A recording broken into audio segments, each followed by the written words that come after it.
Hey everyone, and welcome to today's Explainer. So today we are stepping into an incredibly grim, dark, philosophical fable. It's a world where humanity is basically seduced into guarding the graves of the past rather than forging a living future. We're going to explore why we so often choose the comforting rot of history over, the painful friction of creating something entirely new. To really get into this, I want you to cast yourself as the sovereign in a perilous, fading kingdom. Every single day, you are forced to make a profound choice. Do you face the demanding, wildly unpredictable challenges of tomorrow, or do you just sink into the comfortable, stagnant mud of the past? Think about it in your own life for a second. Are you focused on what comes next? Or are you literally just acting as a warden for ghosts? Are you clinging to an obsolete career, maybe staying comfortable in the shadow of successful parents? Or are you actually out there building a vibrant future? All right, let's jump right in. Part 1, The Kingdom of Dust. We start our journey looking at the ultimate temptation, which is inherited tradition. Now, we often mistake the past for a fortress, right? Like a totally safe place to hide from the chaos of today. But relying on inherited meaning, treating it like some handed-down crown, is actually a gilded noose. It leads straight to metaphysical stagnation. It's kind of like keeping a lamp lit in a house that has been empty for centuries. Sure, it looks warm and cozy from the outside, but inside, there is absolutely no life at all. And when tradition becomes totally disconnected from actual, lived vitality, it turns into this trap of terminal nostalgia. The fable calls it a static monument that effectively murders the future before it can begin. Basically, by constantly worshiping what was, we completely destroy any possibility of what could be. Moving on to Part 2. Wearing the ossuary skin. In our fable, this whole stagnation thing physically manifests as die Ossuarhaut, or the ossuary skin. This is the act of trying to wear the warrior spirit of your ancestors like it's a Halloween costume. Just picture a little kid wandering around a graveyard, completely swallowed up in their dead grandfather's oversized military coat. That coat doesn't magically grant them courage or combat experience. It's literally just pretending. Wearing a dead hero's clothes does not empower you, not in life, not in business, not in innovation. It just turns you into a god of carrion, presiding over a literal kingdom of dust. This leads us right into the Creed of Negation. Under this extremely creepy creed, seekers willingly trade their vital, beating blood for perfect, frictionless data. They want a world with zero drafts, zero challenges, and absolutely no surprises. And yeah, sure, the pursuit of absolute stabilization does remove all friction from existence, but the terrible cost is that you transform into a smiling corpse. Are you safe? Yeah, I guess. But are you alive? Not even a little bit.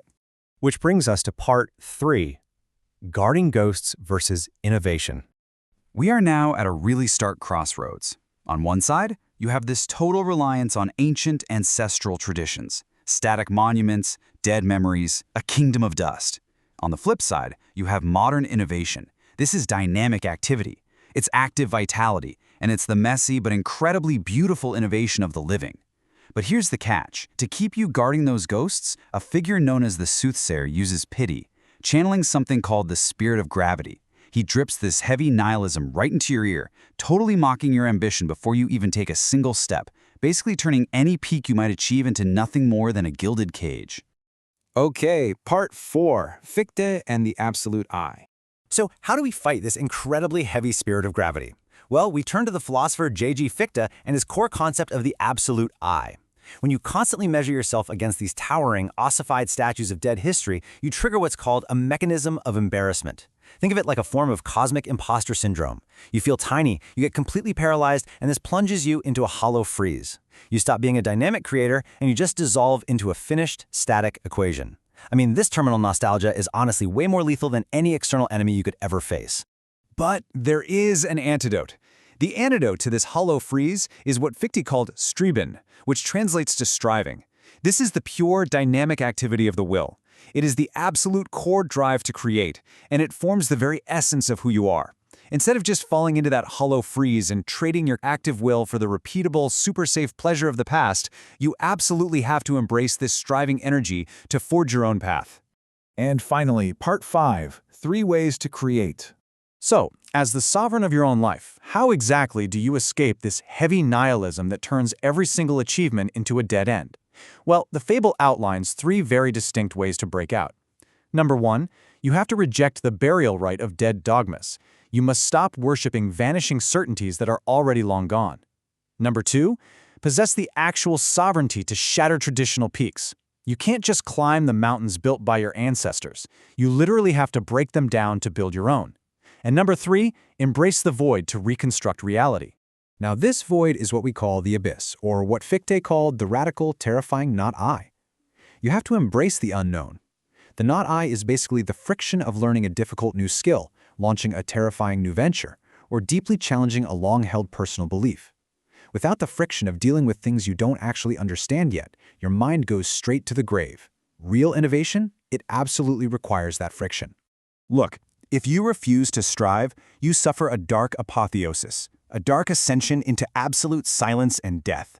You become a hollow, totally fragile monument to dead memories. The fable describes this as becoming a living statue of parchment, much like the last pope. And honestly, nobody wants to be made of parchment. The paper cuts alone would be a complete nightmare.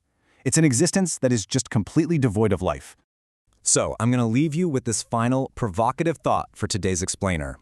Will you discard the ossuary skin? Will you finally take off that oversized coat of dead history, stop hiding in the static monuments of the past, and boldly step into the terrifying, beautiful unknown? The choice is entirely yours. Are you going to be a warden of ghosts, or are you going to become a true creator? Thanks so much for joining me on this journey, and whatever you do, keep striving.